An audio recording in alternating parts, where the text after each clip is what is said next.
Hello, my name is Jo if you're new here. I talk about books, learning languages, all kinds of miscellaneous things that interest me. So today we are going to do my June wrap-up and also kind of my June collective haul at the end. So the first book that I read in June was Hummingbird, Salamander by Jeff Vandermeer. I do have a dedicated review and discussion video of this, and this was okay.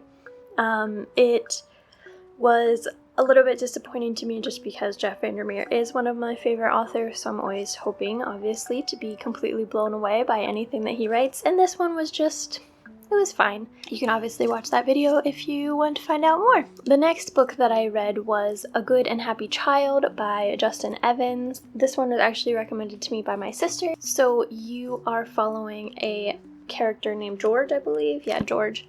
And you are getting scenes from his adult life and from his childhood. And he had kind of a traumatic thing happen as a child, and now as an adult he's still really struggling with coping with that. And yeah, it's I thought it was very entertaining. It's called horror. I think horror might be a stretch, maybe more like thriller or something, but I would recommend it if you're interested in like the way that this cover looks. I would say actually if you have seen or been interested in the show Evil on Netflix, very much the vibes. Yeah, I would say worth the read, not something that's gonna go in like the Hall of Fame for me. And then next I read all of, actually pretty much this section right here of my bookcase. So I read the entire Dublin Murder Squad series by Tana French. I do have a dedicated video ranking all of Tana French's books, so again, if you want to see my opinion on all of these books in detail, then check that out. But as far as just an overall review, these were all rereads for me. I have read the whole series before, and Tana French is my favorite thriller author. I highly recommend the whole series, especially the first three. I think that they are phenomenal, but the whole series is great. If you like kind of a little bit more of a literary thriller mystery, then I definitely recommend. And then next, I also, so kind of some backstory. It was a really stressful month for me at work and such, and so kind of my coping mechanism was listening to some of my favorite thrillers. I don't know why that's a coping mechanism, but here we are. So next up on the list was the Girl with the Dragon Tattoo series. So the third one will technically be part of my July wrap-up because I'm only like halfway through it, but I'll just talk about the whole series here because it makes sense to talk about it all together. This is another, they were all rereads. I really enjoyed this series. It is a little bit of an older series at this point, and I think a lot of people don't read it now, but I do think it's pretty good. There are potential problems with the series. I know a lot of people really don't like the focus on violence against women. I can see what they're talking about. I think he definitely writes very plainly about violence against women, but since he is tackling it straight on, it doesn't bother me. You know, I think usually when violence against women bothers me is when it is, I guess, gratuitous. People use that word so much that like I don't even know what it means anymore, but when it doesn't, it's just like a device used. That's when I don't really like it. He seems to be writing about it in order to actually address it as an issue, and so I don't think I have as much of an issue with it. Also, it is not as graphic in the books as it is in the movies, so just something to bear in mind as well. As far as if you would like these or not, they are kind of a mix of crime, like interpersonal crime, and like political, financial crime, white-collar crime. The way I kind of view this series is as like concentric circles. Like the first book is mostly like a microcosm of, there's the plot about the family that is being investigated in the book, and then there's the Elizabeth Salander plot, and it's mostly just like about her and her direct acquaintances. The second book is a bigger circle that includes more of Elizabeth Salander's life and such, and then the third book is like all of Sweden, other parts of Europe. I think that the last one is the most boring. However, if you're someone who really loves political thrillers, then they'd probably get more interesting to you as they go along. Also in July, I read this. It's Leñadoras in Spanish and Lumberjanes in English. I actually read it in both Spanish and English because I read each chapter first in Spanish, and then I read them in English on script just to make sure that I knew what was going on, because sometimes when I'm reading in another language, it's very easy for me to be like, yeah, I get it. And then all of a sudden I'm like, I don't think I got it. I'm lost. I think I was lost for a lot longer than I realized that I was.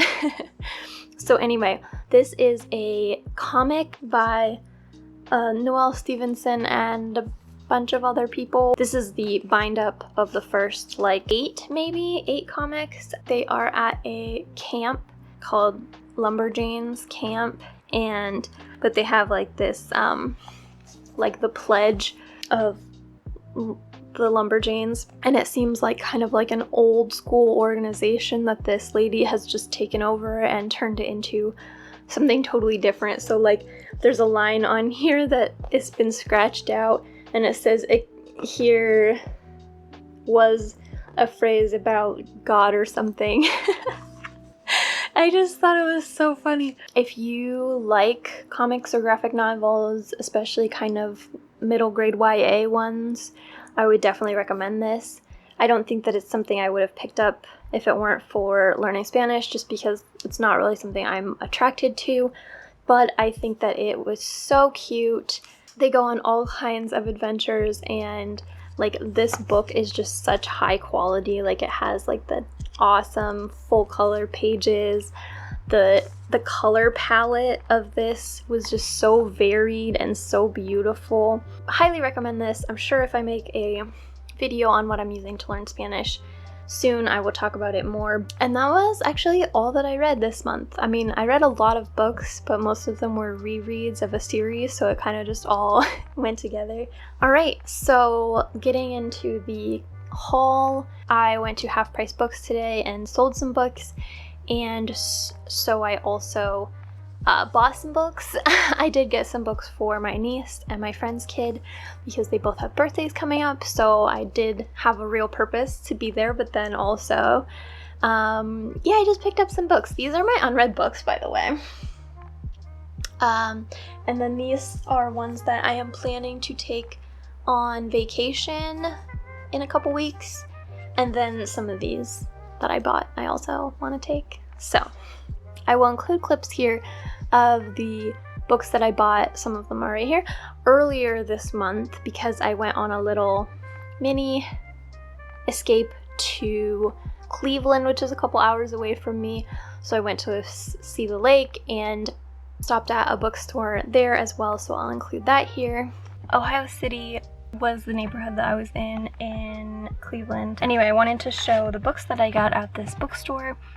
Highly recommend checking it out if you're ever there. It's a discount bookstore, so the books are new, but they're discounted for one reason or another. So if you buy one, it's 50% off. If you buy two, I assume it's 60% off, because if you buy three, they're each 70% off. So I got all three of these for $18. This one, I haven't specifically heard of this book, but I mean, I have been reading Gloria Naylor this year.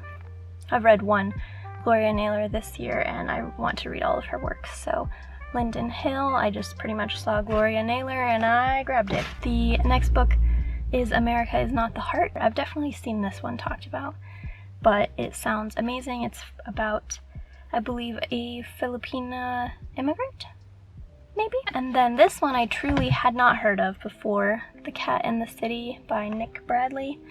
And I mean, it has a cat on the cover and in the title, so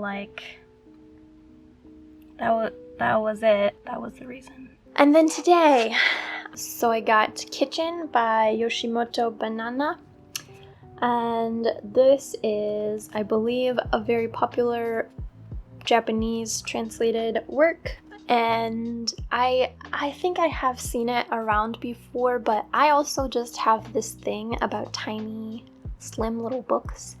I used to really not like short books, but lately I really like them, so I thought that this would be perfect to take along on vacation. It kind of seems like maybe like a found family thing and like a domestic, you know, the kitchen. I don't know what it's about, but it looked good. And then I have My Year of Meats by Ruth L.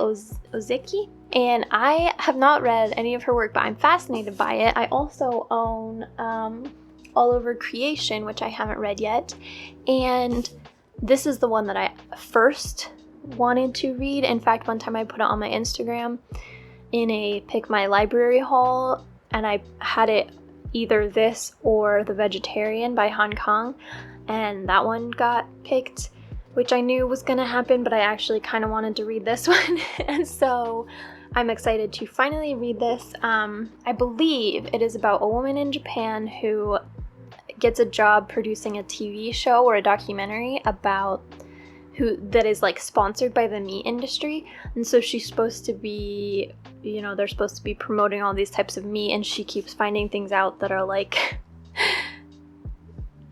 yeah, so I think I will probably really enjoy this one. Then I picked up To the Lighthouse by Virginia Woolf. I have only read Mrs. Dalloway and Room of One's Own, but I loved both of them, and so I figured it was time to continue my Virginia Woolf collection. And then lastly, this one was on the clearance shelf for $2. So this is the third book in the Neapolitan novel series, but I've only read the first one, but I loved it and I want to continue, so since it was on the clearance shelf, I just picked it up. So that is everything for this video. If you would like to comment and tell me what your favorite book of June was, I would love to know. And if you'd like to hear from me more, then subscribe. Thank you.